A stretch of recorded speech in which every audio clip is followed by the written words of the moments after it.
Olá, boa tarde pessoal, tudo bom? Bom, eu me chamo José Rigoni, sou pesquisador e professor e a convite da Regina aqui do CIESP para dar uma palavrinha com vocês. Basicamente o tema hoje é a avaliação. Na avaliação não somente do ponto de vista da pandemia, mas a avaliação como uma ferramenta para auxiliar a gente a entregar alunos melhores do que a gente pega. Então assim, eu vou fazer uma breve introdução, inclusive considerando esse tempo que a gente está vivendo hoje, tá? Então vamos pensar o seguinte, a grande maioria das escolas, das particulares, com mais ou menos problemas de implementação, já geraram essas estratégias de como atender na medida do possível os alunos. Com aula online, aula ao vivo, aula gravada, com envio de atividades, recebimento de atividades, a gente ao longo do tempo foi estabelecendo uma série de, ao longo do tempo que eu falo, é o tempo dessa pandemia, né? Uma série de procedimentos que pegou todo mundo de surpresa e sejamos sinceros, né? Para quem é trabalhador escolar, que é o meu caso, e eu acho que é o caso de vocês também, essa pandemia foi uma bomba, né? Foi algo que a gente não esperava que ia ser dessa forma e que, ao mesmo tempo que atrapalhou, em muitos aspectos também ensinou muita coisa pra gente. E abriu uma série de novas oportunidades que a gente vai ter que aproveitar. E procedimentos que a gente percebia que parecia estar longe da gente conseguir executar, hoje se torna muito mais factível, né? E as surpresas boas e as surpresas ruins, né? Muitos professores que a gente imaginava que não ia dar conta do processo, acabaram dando conta, muito professor aprendendo e voltando a aprender, o que é muito bom. E também a gente como equipe, por mais que o nosso trabalho tenha aumentado nesse momento, isso ajudou demais a gente como escolarizador, né, como participante da educação, a aprender a trabalhar num processo novo, a aprender a trabalhar dentro de uma estrutura nova que se impôs sobre o processo escolar. E a gente tem que tomar alguns cuidados, essencialmente quando a gente fala em avaliar. Bom, a gente que é do ensino suplementar, a gente que é do ensino que o público não deu conta de atender, em geral, a gente tem outras mazelas, outros problemas que inferem sobre a gente. A questão econômica, a falta de auxílio financeiro de outra ordem, a não ser as mensalidades, e a relação trabalhista com os professores, e todos esses vetores de trabalho e de impulsionamento sobre a escola particular traz uma realidade do ponto de vista avaliativo que não é tão simples de se resolver. Por exemplo, a pressão econômica da escola influi sim sobre o processo avaliativo.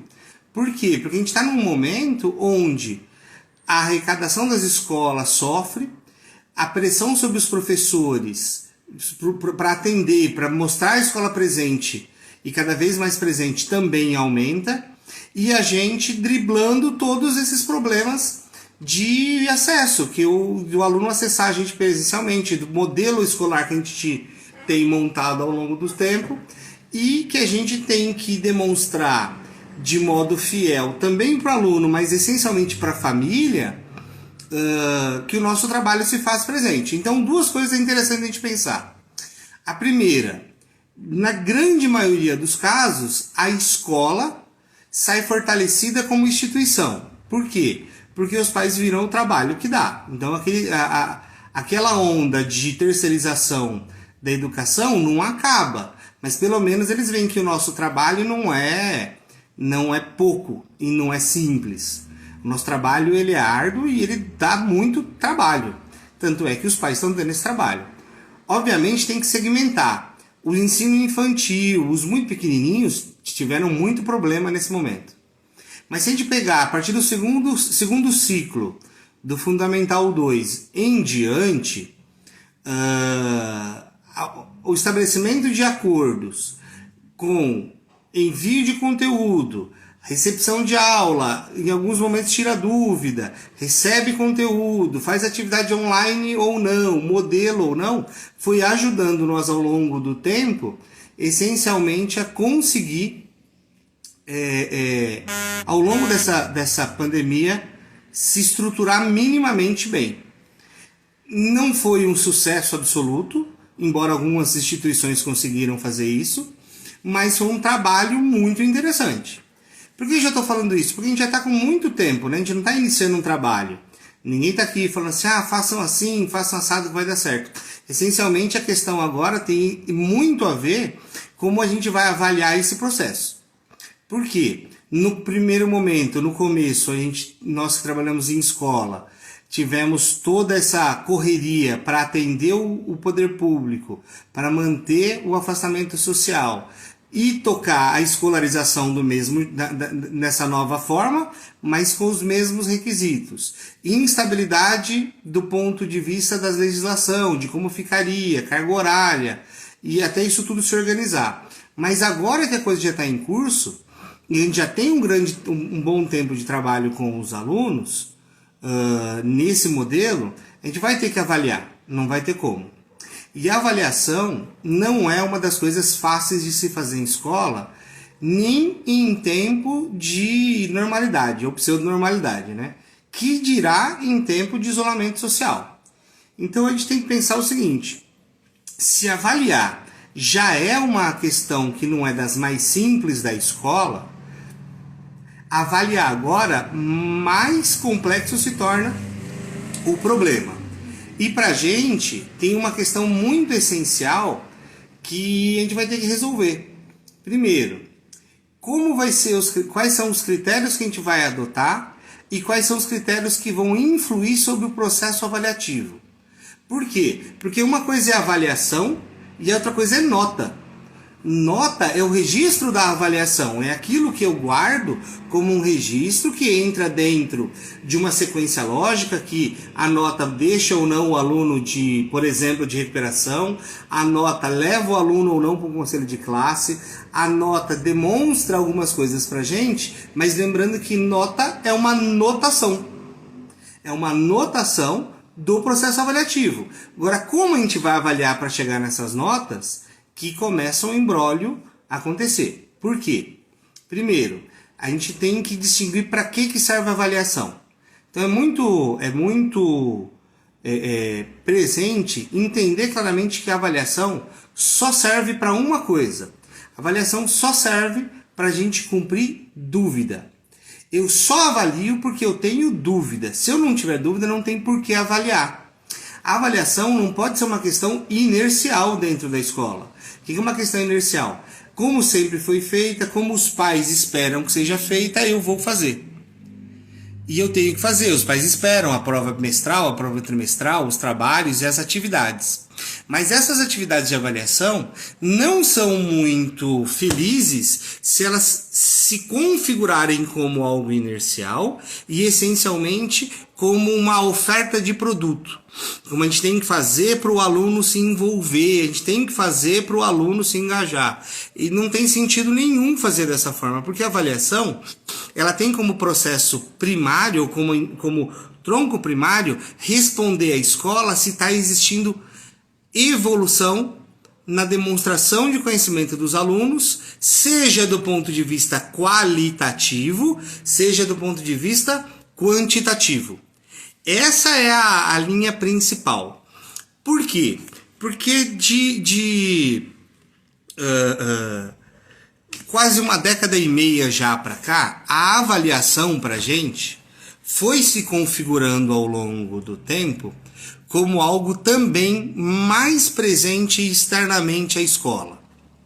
Embora a gente já tinha avaliações como SAEB, Prova Brasil, Provinha Brasil, e as provas de EJA e o Exame Nacional do Ensino Médio lá em cima, eles foram ganhando espaço ao longo do tempo como uma reavaliação do processo educacional e que isso, ao longo dessa uma década e meia, foi influindo diretamente sobre o resultado da escola e sobre a percepção que os pais têm de como a escola é. Isso muito presente no ensino privado, no ensino suplementar, que é onde a maioria de nós trabalhamos. Por que eu digo isso? Quem aqui nunca viu, num período de matrícula ou de rematrícula, um pai e uma mãe aparecer na escola querendo vaga para o ensino fundamental 1, primeiro aninho, ou às vezes até para o ensino infantil, e durante a visita à escola ele pergunta assim para quem está apresentando, para uma coordenadora ou para um mantenedor, ele fala assim: e a escola? Como que a escola está no Enem? E a gente tem que começar a pensar, por que ele faz essa pergunta? Bom, porque para ele, essa métrica, esse jargão, o Enem, essa estrutura divulgada em larga escala, é um referenciador de algum tipo de qualidade que ele enxerga no processo educacional. Só que o Enem, ou seja, as outras... O Enem é o mais presente, né?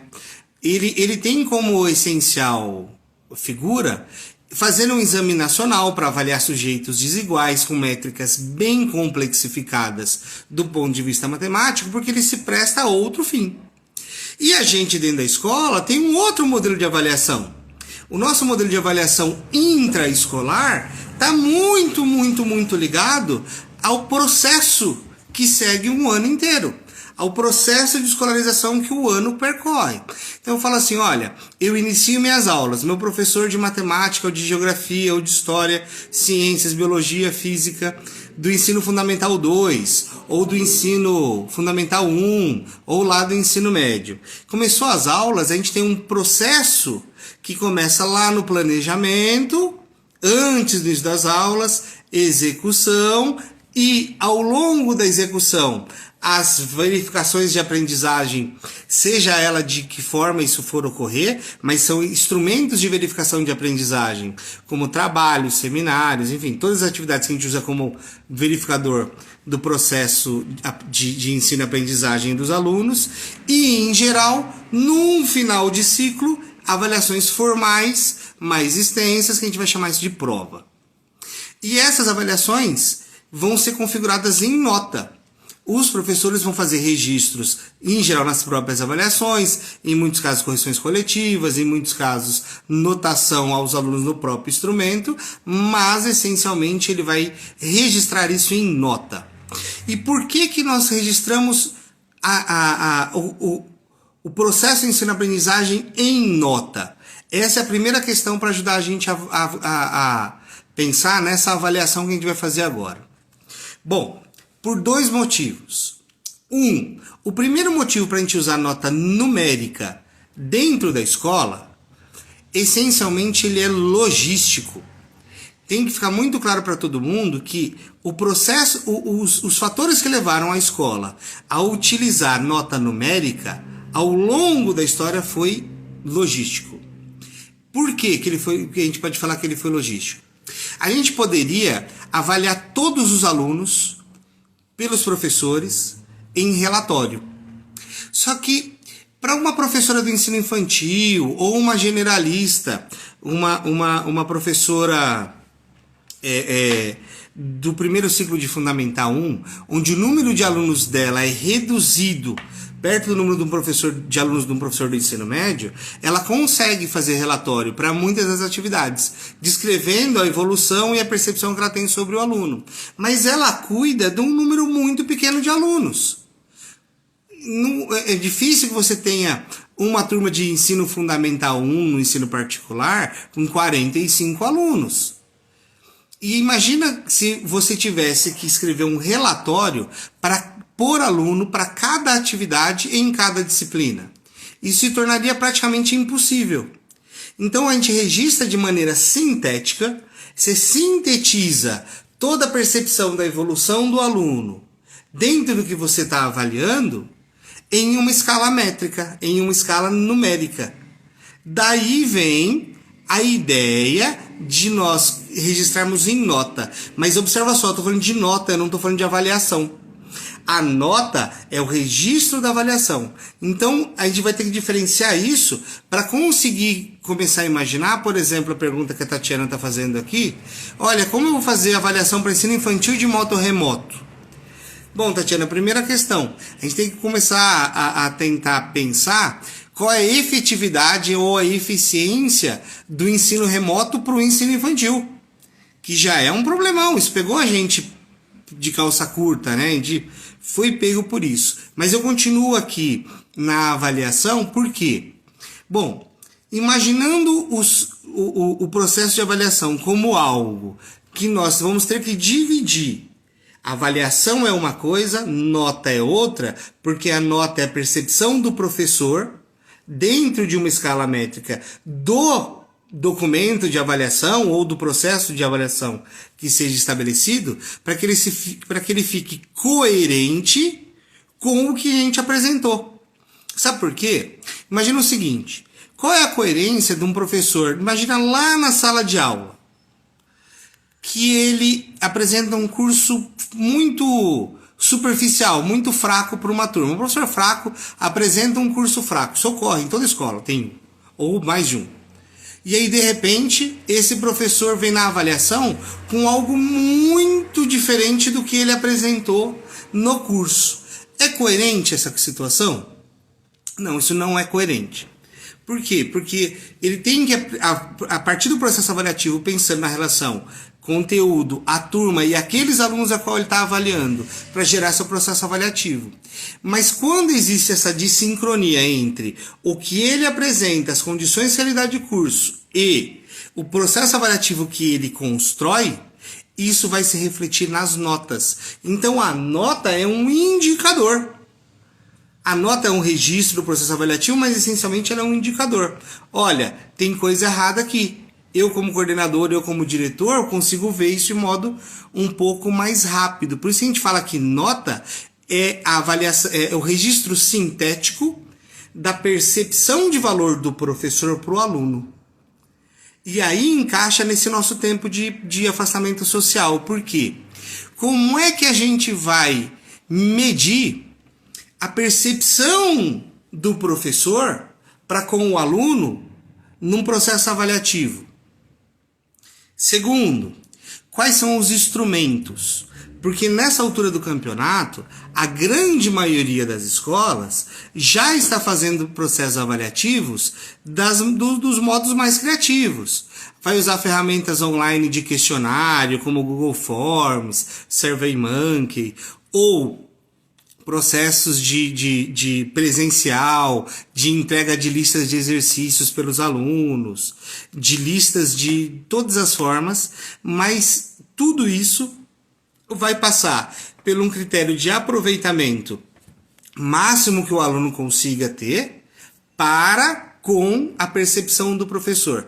Então lembra muito claramente, quando a gente dá aula na universidade sobre isso, a gente deixa muito e trabalha muito com os alunos. Olha, vocês futuros professores, entenda que avaliar é demonstrar sua percepção de valor sobre a demonstração do aluno. É o quanto o aluno demonstra que vai estabelecer qual é a relação da percepção de valor que vai se configurar em nota. O que eu estou falando com percepção de valor? Olha, se eu pegar uma prova, imagina lá aquela prova escrita, normal, seja do pequenininho do ensino fundamental 1 no segundo ciclo ao o sujeito do ensino médio. Colocando essa prova, se eu pego uma prova que o aluno acabou de fazer, tapo o cabeçalho e dou para 4 ou 5 professores diferentes corrigirem uma prova, essas provas vão ter notas muito diferentes. A gente sabe por pesquisa que isso pode variar até 35%, 40% entre um professor e outro, entre a nota que o professor dá para a mesma prova. Você imagina, se vocês xerocam uma prova lá, faz uma cópia e dá para 4 professores diferentes que não conhecem o aluno corrigir. As notas podem variar muito. Por quê? Porque essencialmente nota é a percepção de valor do professor. E se nota é a percepção de valor do professor para o aluno, é muito necessário que a gente, para conseguir avaliar, inclusive remotamente agora em tempo de pandemia, que a gente consiga saber quais são os professores que conseguem avaliar. Qual é a validade da nota do meu professor? Porque a gente sai do campo da execução somente, de se eu vou usar uma ferramenta online, se eu vou pedir para o aluno responder um questionário, se eu vou dar lista de exercício, mas para saber o seguinte: o meu professor tem condição de avaliar agora?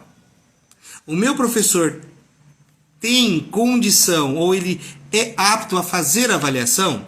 Sabe por quê, gente? Eu tô sendo muito pragmático nesse momento, tá? Por quê? Bom, primeiro, eu trabalho com escola e em escola.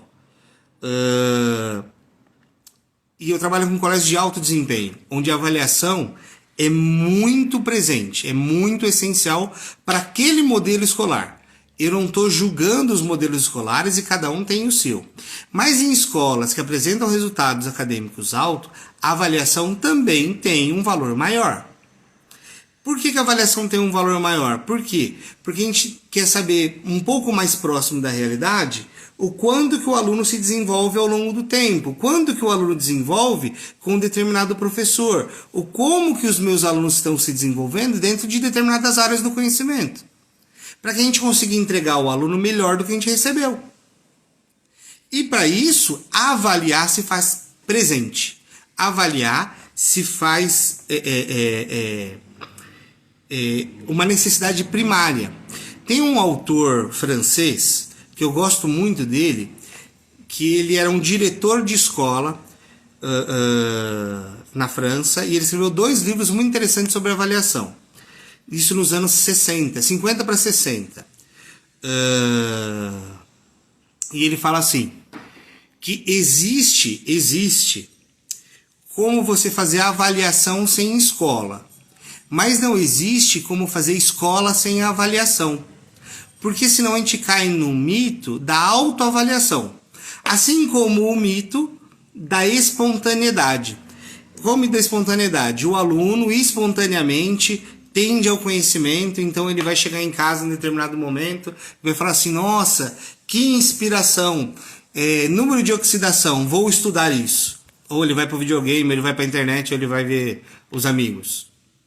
Ou, olha, que interessante, período barroco, vou ler mais sobre isso.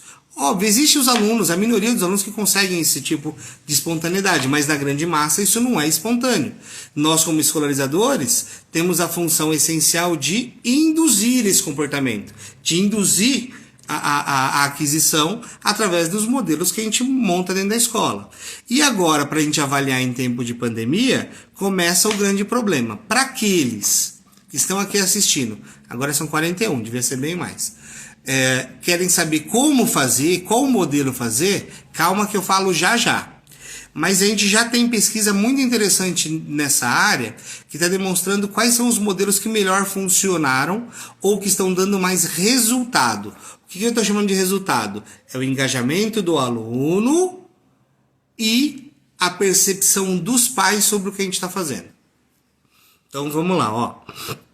Um dos modelos que mais funcionou até agora para demonstrar e para fazer com que o aluno se mantenha estudando, porque a gente tem que cumprir uma premissa clara, que uma coisa é ser aluno e a outra coisa é ser estudante. A função nossa como escola, e essencialmente no caso nossa escola particular, que é a escola suplementar, é de conseguir fazer com que o aluno vire um estudante. Pensem o seguinte, pensem da seguinte forma. Aluno, quando o pai dele assinou o contrato, quando ele se matriculou, ele já é. Agora, quando ele vira um estudante, é quando ele adquire o hábito de estudo. Esse é o aluno que melhor performa. Esse é o aluno que, dentro de cada um das suas características, uns mais aptos às ciências exatas, outros mais aptos às ciências humanas, outros mais aptos à arte, outros mais aptos às áreas biológicas, mas é quando ele ganha o hábito de vida de estudar. Uns estudam mais, outros estudam menos. A família é um elemento importante, a gente sabe disso, que é um formato de família chamado de família educógena. Mas a gente, como escola, o que tal do professor que transforma, é o processo escolar que consegue induzir o aluno à prática do estudo. É estudar que nos importa. O aluno pode aprender com ou sem a gente. A gente está vendo agora, em tempo de pandemia, como isso é muito verdadeiro, muito essencial. E para a gente avaliar Que tal se a gente pegasse não o critério do desempenho do aluno, mas o empenho do aluno? Como os alunos, ou quais foram os alunos, eu já vou responder como fazer, tá? Mas eu estou fazendo esse introito para a gente entender o que está fazendo. Mas como os alunos estão nesse afastamento social, isolados com suas famílias, ou pelo menos longe da gente, como os alunos se empenharam. Porque você tem duas situações. Observa só, se a gente pudesse montar um V, um tronco, onde aqui em cima está a avaliação, em cada uma dessas duas perninhas tivesse as divisões clássicas de avaliação, que são as avaliações quantitativas e as avaliações qualitativas, nós teríamos também, embaixo da quanti e da quali, mais duas outras perninhas, que é a avaliação qualitativa mede o empenho do aluno e a avaliação quantitativa mede o desempenho do aluno. Se eu tentar medir desempenho nesse momento, será que o meu ferramental e as condições de isolamento dão condições para isso? Será que é o momento de medir nota, saber quem vai ficar de recuperação, quem vai ter que repetir de ano por causa disso, nesse momento? Segundo, será que isso ocorrerá esse ano? Pensem o quadro geral do ano, afetado em 6 meses de aula. Então, nesse momento, ferramentas que medem o empenho do aluno são mais evidentes, são melhores para conseguir fazer o processo de avaliação. Então, o que nós estamos fazendo eu consulto, eu sou auditor pedagógico também, tá? Então, além de eu dar aula, eu sou professor de ensino médio, mas hoje a minha atividade principal é de auditoria pedagógica. Se o pedagógico está funcionando bem, está funcionando dentro da conformidade, do compliance que a instituição monta, que é garantir que a gente está entregando o peixe que a gente vendeu para o pai lá no início, tá? Então, veja só, se a gente está garantindo, fazendo o que a gente está vendendo, entregando o serviço que a gente ofereceu aos pais, a gente tem que garantir que exista algum tipo de evolução nesse aluno.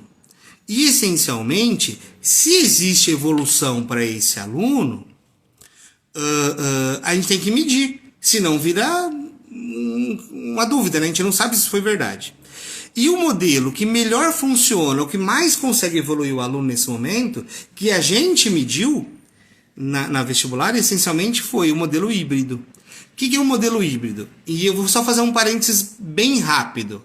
Modelo híbrido só se aplica essencialmente quando a escrita já está bem conformada, bem estruturada. Então, primeiro e segundo aninho de Fundamental 1 para baixo fica difícil. Fazer avaliação para ensino infantil é um parto agora, gente.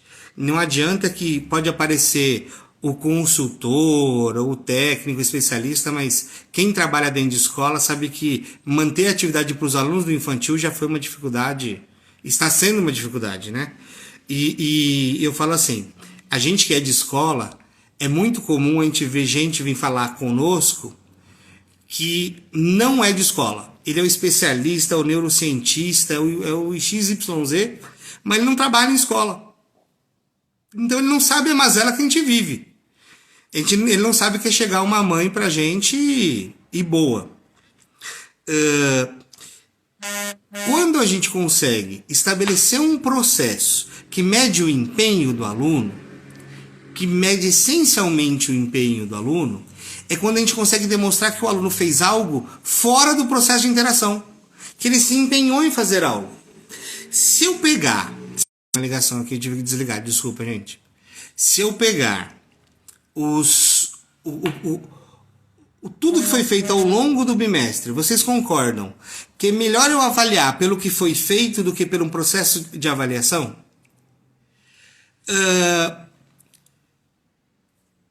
Se eu tenho ao longo das minhas atividades, aula a aula, a atividade proposta ao longo do bimestre corrente, aqueles alunos que entregam fora daquele momento de aula online, de live ou do que seja feito, eles são os alunos que mais se empenham.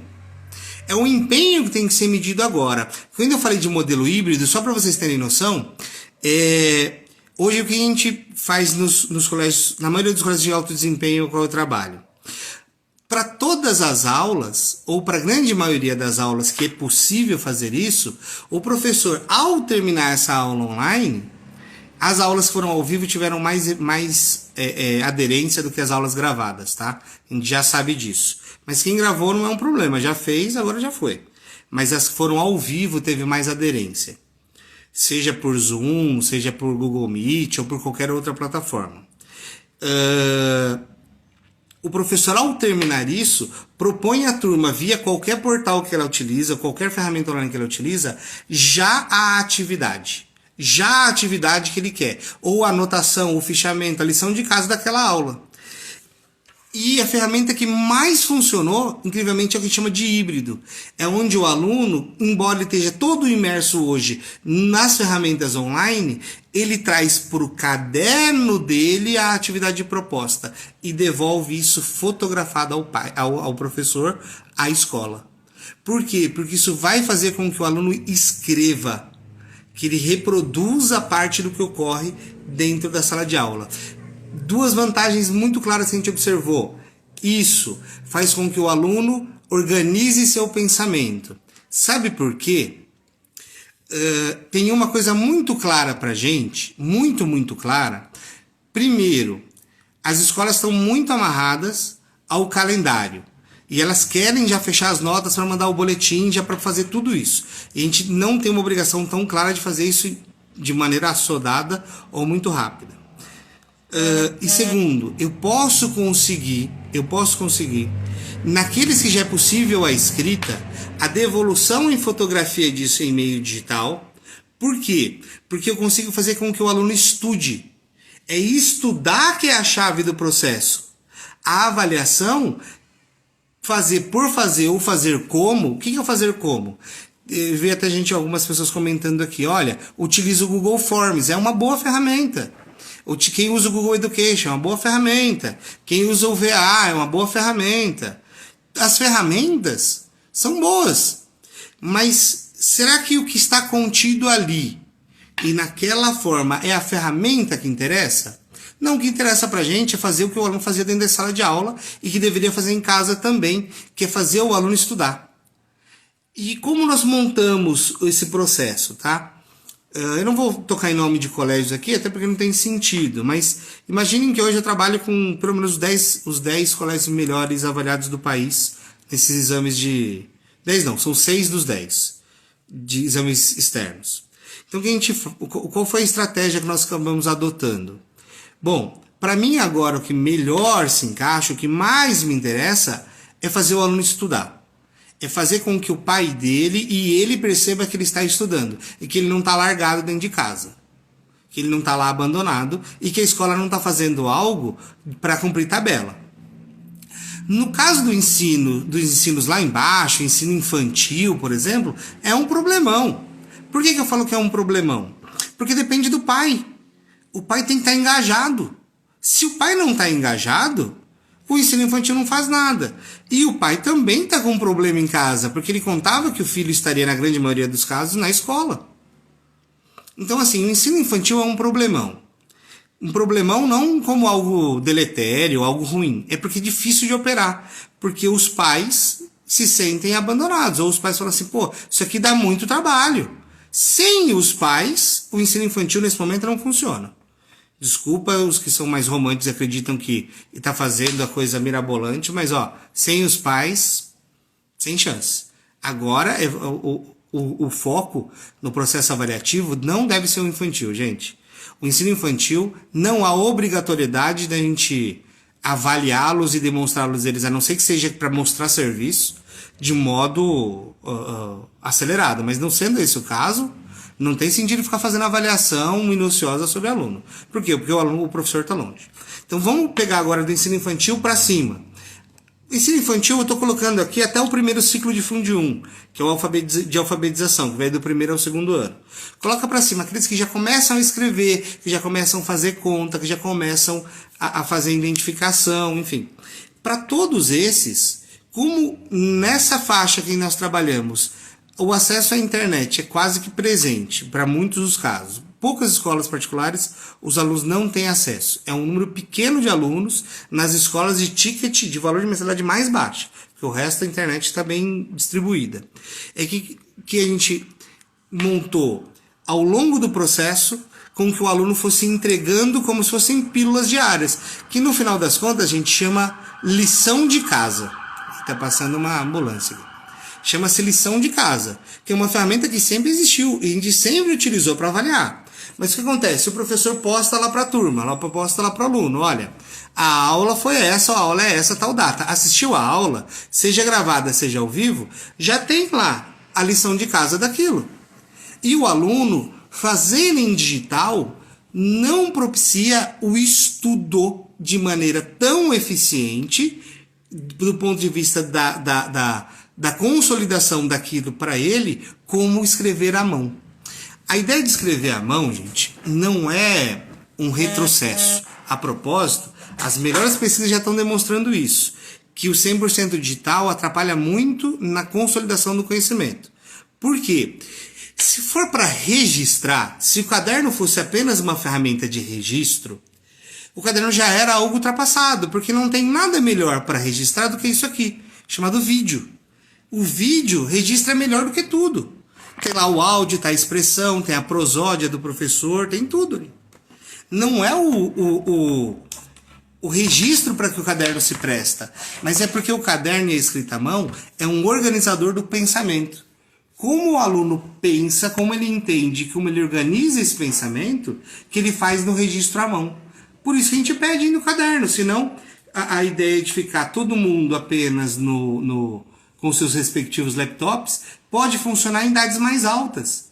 Mas nas idades mais baixas, começa a ficar muito complicado. Na escolarização, essencialmente, mais ainda. Então, a gente montar um modelo híbrido onde toda a comunicação é feita essencialmente em modo digital, mas a entrega do material dele, daquela lição de casa, das aulas dadas, porque teve que manter as aulas. Lembra que eu desconsiderei um pouquinho dentro dessa dinâmica, eu desconsiderei não, demonstrei que dentro dessa dinâmica fica mais complicado o ensino infantil, porque aí depende dos pais, a escrita não está consolidada, não é algo tão simplificado. Embora você já tenha atividades manuais ali com o ensino infantil. Mas imagina para todo o resto, o aluno ter a lição de casa para, olha, acabou a aula, agora você tem o que fazer, você sabe qual é a sua obrigação, você tem que devolver essa lição de casa aqui, desta aula, para o professor, via fotografia do que ele escreveu, de como ele organizou aquilo, monta para o aluno a organização do pensamento. Não é por ser à mão, por não ser à mão. Não é porque, eu preferia fazer digital, porque digital é melhor. Não, não é. É por uma outra questão. É porque escrever à mão organiza o pensamento. Quem é o trabalhador de escola que não tem um caderno?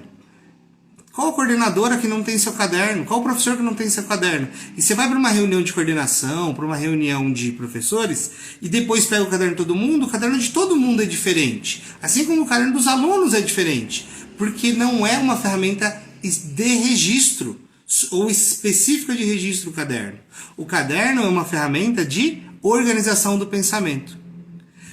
Por isso que fazer com que os alunos escrevam à mão, nesse momento, o máximo possível, devolva as fotografias de seus respectivos cadernos, emula parte do processo avaliativo interno da escola, ele faz com que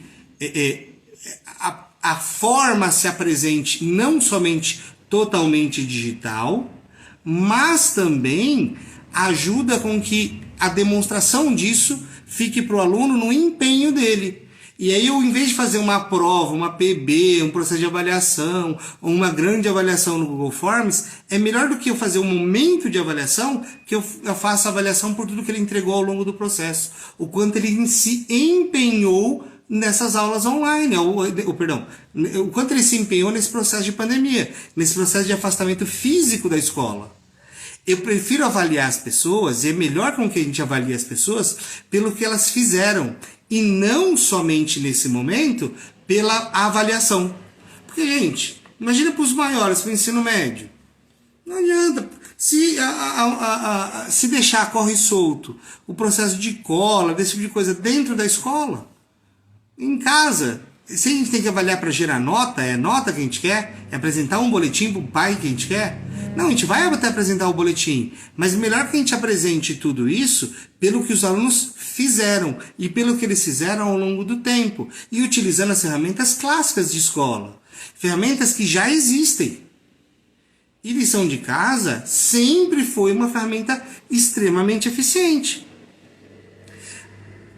É conseguir diferenciar o aluno do estudante.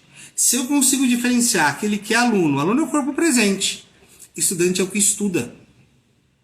Eu conseguindo fazer com que o aluno seja diferenciado do estudante no processo de avaliação, é muito mais simples se eu fui propondo para ele que ele fosse entregando algo para mim que demonstrasse empenho. E escrever à mão é fruto do empenho dos alunos. O professor deu uma aula lá na quarta série, no quarto aninho do Fundamental 1 de História. Ele não pode formular 2, 3 perguntas, ou 2 perguntas para os alunos, ou propor uma atividade sobre história daquela aula, e posta lá para o aluno e fala, ó, agora eu quero que você pegue no seu caderno, o professor pode finalizar isso na própria aula, seja gravada ou seja ao vivo. Ao vivo é sempre melhor. Fala assim, olha, eu quero que agora eu vou deixar lá para vocês vão pegar o caderno de vocês e vão responder essas 2 perguntas. Mesmo que eles conversem por WhatsApp e troquem resposta, eles vão escrever. E o ato de escrever e devolver isso escrito não é o ato só de entregar uma lição de casa, mas o ato de organizar o pensamento. É de formular. Ah, mas eles vão ficar todo mundo acertando a mesma resposta pelo WhatsApp. Isso é um problema, gente. Eles estão estudando de alguma forma aquilo. E nesse momento de isolamento, é as ferramentas que a gente percebeu que mais funcionaram. É medir o empenho do aluno. Não é o momento de a gente medir quantitativamente os alunos, mas sim qualitativamente. E aí o interlace entre o empenho e o desempenho tem muito a ver, mas essencialmente muito a ver com o aluno que se torna um estudante, com o aluno que de alguma forma se apresenta também responsável ou se formando como responsável no processo de escolarização. Porque o responsável pela escolarização e pela evolução do aluno não é somente a escola, mas essencialmente é a relação entre escola, família e o próprio aluno. Como a gente não pode contar na maestria com os alunos, com os pais, mas a gente tem um engajamento maior com os alunos. Dá para entender que é melhor a gente começar a pensar do ponto de vista do empenho e do que o aluno se empenha diariamente entregando as suas atividades, talvez num modelo híbrido, ou talvez não, eu até recomendo ser um modelo híbrido onde seja executável, do que ficar a gente preocupado em fazer, poxa, vamos fazer pelo Google Form para ser a prova, vamos fazer... Gente, tecnologia não é mais novidade para ninguém. Isso era uma novidade lá no início dos anos 2000, mas ele já tem 20 anos. Hoje em dia, se é pelo Google Form, se é por qualquer outra situação, não é o meio, mas é a mensagem que interessa para a gente. E a mensagem que o aluno nos demonstra de como vai ser executado o processo avaliativo. E como ele, no dia a dia, se tornando um estudante, é melhor avaliado do que essencialmente, puxa, tem que estudar para aquela prova que vai vir tal dia, ou para o questionário que está online. É melhor que eu consiga avaliar essencialmente pelo que ele entrega no diário, pelo quanto ele se empenha. E isso também traz uma vantagem muito grande para a gente. O pai, ao ver o aluno, porque a gente tem que pensar também no pai, né? No pai e na relação do pai com a escola. O pai vê o aluno, depois pegar o seu caderno, responder lá suas anotações pelo que está postado, e fala assim, pai, ou fotografa para mim, ou ele mesmo com o celular dele, fotografa e devolve para o professor, isso é fazer a lição de casa. Isso que ele já deveria fazer há muito tempo. Mas proposto essencialmente para a escola, para aquele professor que é professor dele, direcionado para ele e ele entregando. Vai ter aluno que não vai entregar? Vai. Como sempre houve aluno que não entregou a lição de casa. Mas os alunos que entregam diariamente, se você fazer 3 aulas por dia, 4 aulas por dia, 5 aulas por dia, seja lá como for, o pai vê o aluno pegar o caderno dele e não ficar só focado no computador e no celular, diferencia o papel do serviço escola também dentro da relação familiar e na relação família-escola. O que a gente chama de modelo híbrido é por quê? Porque não existe mais a migração para o digital. Do digital tudo está, tudo vai, tudo já é presente há 20 anos. Tanto é que se não fosse, a gente não tinha conseguido adaptar com todos os problemas que essa pandemia nos trouxe do ponto de vista operacional, a escola para trabalhar nisso. Eu tenho muitos problemas, muitos problemas não, mas como que eu falo?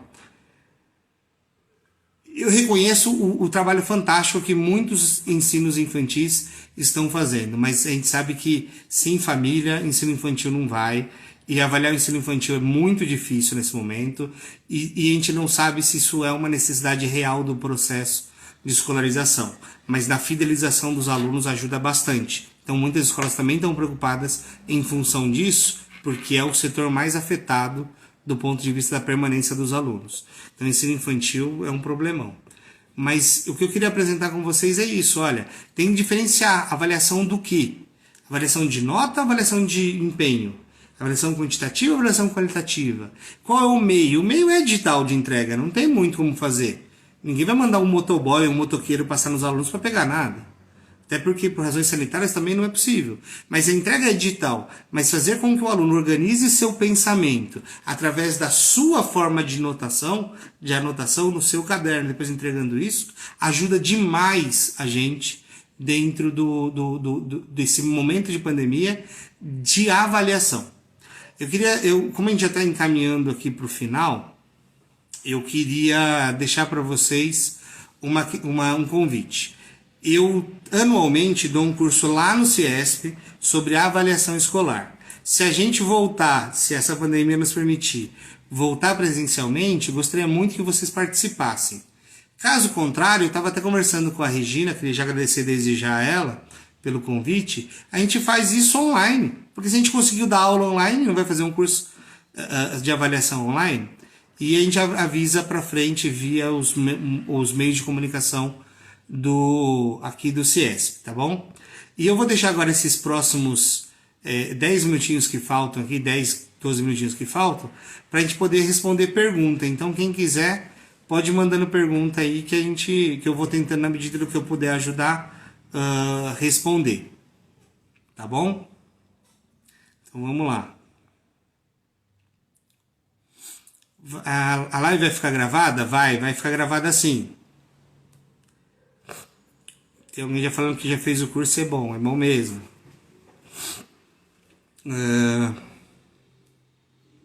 Vamos lá. Uma pergunta. Você comentou sobre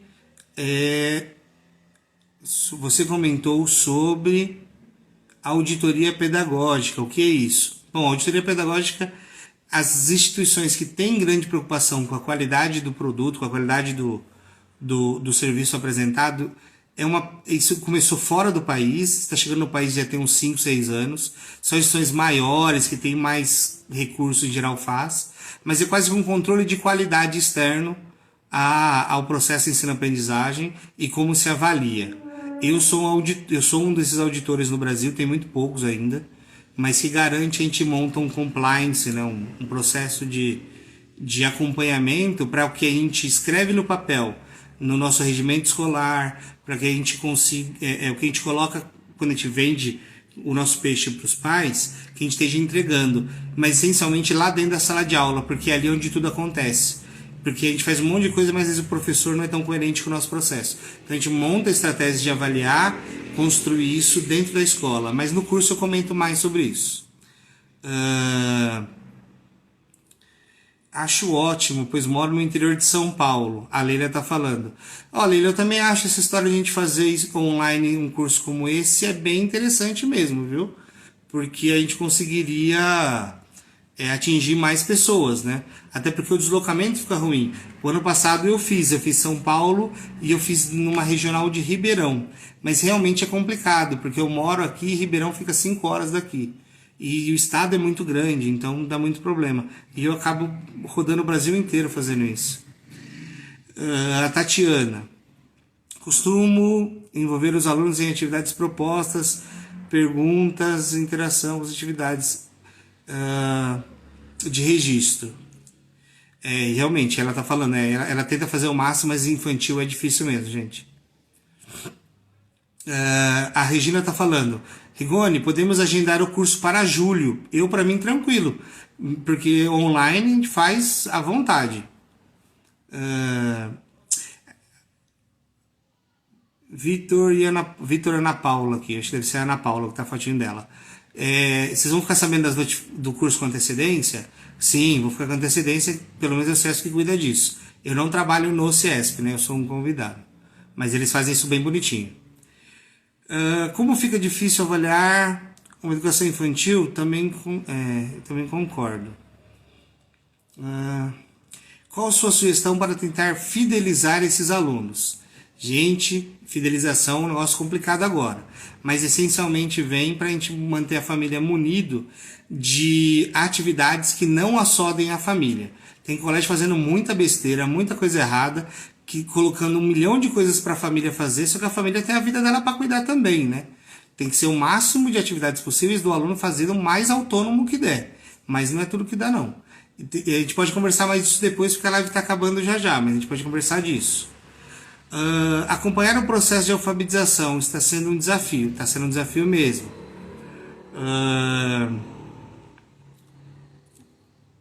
A Cristina, falando assim, achei muito interessante sua definição de nota e avaliação, quando você falou de quantitativo quantitativo e qualitativo. É muito legal, a gente esmiuça muito isso no curso. Professor, oferta de aulas online pode ser uma realidade no futuro? Pode ser uma realidade no futuro. Eu já estou elaborando, junto com as escolas que eu sou conselheiro e auditor, que aulas extras, principalmente ensino fundamental 2 e médio, e manter os alunos em contraturno, quando a escola não é integral, né? Ou fazer grupos de estudo. Gente, principalmente com os maiores, já vai dar para fazer tudo online. Não precisa ficar à tarde lá, não. Ou aula de reforço, dá para fazer muita coisa online já. A gente percebeu que o modelo é factível. Por favor, peguei o final, estava falando sobre a diferença entre aluno e estudante. Eu comentei a diferença entre o que é aluno e o que é estudante, isso é bem interessante. Faz o seguinte, gente, eu vou deixar gravado, aí quem não viu o início pode ir lá pegar o gravado depois. A Regina, podemos marcar para o 6 de julho o curso? Eu já te falo agora, Regina, que a gente já fala isso online com o pessoal junto. Que aí já fica até marcado aqui como convite. Vamos lá. 6 de julho. Mas eu acho que dá sim, tá? A família se sente afogada, porém é no ponto de atividade. É verdade, o que a Ana Paula tá falando que é verdade. Olha, a família se sente assodada e a gente não pode cair na falsa sensação de que, olha, se eu manter muita coisa pro aluno de infantil, a família vai adorar. Não, na grande maioria os alunos pode dar um rolo. Pode dar um rolo isso. Porque a família pode simplesmente não gostar. Ela gosta até um tempo, mas daqui a pouco a escola pede 30 mil coisas para o aluno colorir, fazer, apontar, e aí a família fala, meu Deus, eu estou pagando a escola e a escola está apresentando algo que me toma o dia inteiro e eu tenho outras coisas para fazer. Então tem que tomar esse cuidadinho aí. 6 de julho, confirmado, Regina, se o FIES puder, então eu já posso colocar aqui pro pessoal. A gente já pode fazer a primeira turma desse curso, do meu curso de avaliação no 6 de julho. O CS vai promover como fazer as inscrições, isso tudo, tá bom? Bom, vem aqui falando sobre bom senso, é verdade. Tem que ter bom senso, gente. Infantil é um problema do ponto de vista do trabalho com eles no remoto. É um problema mesmo. Voltou aqui. É isso. Então eu vou encerrando e vou deixar gravado aqui a live. Para quem quiser qualquer tipo de outra informação, meu e-mail é rigoni, R-I-G-O-N-I, @vestibulare, vestibular e a letra E na frente, .com.br. Eu respondo sempre por lá, tá bom? E muito obrigado aí a quem pôde assistir a live até o final. Obrigado, pessoal, e tchau, tchau.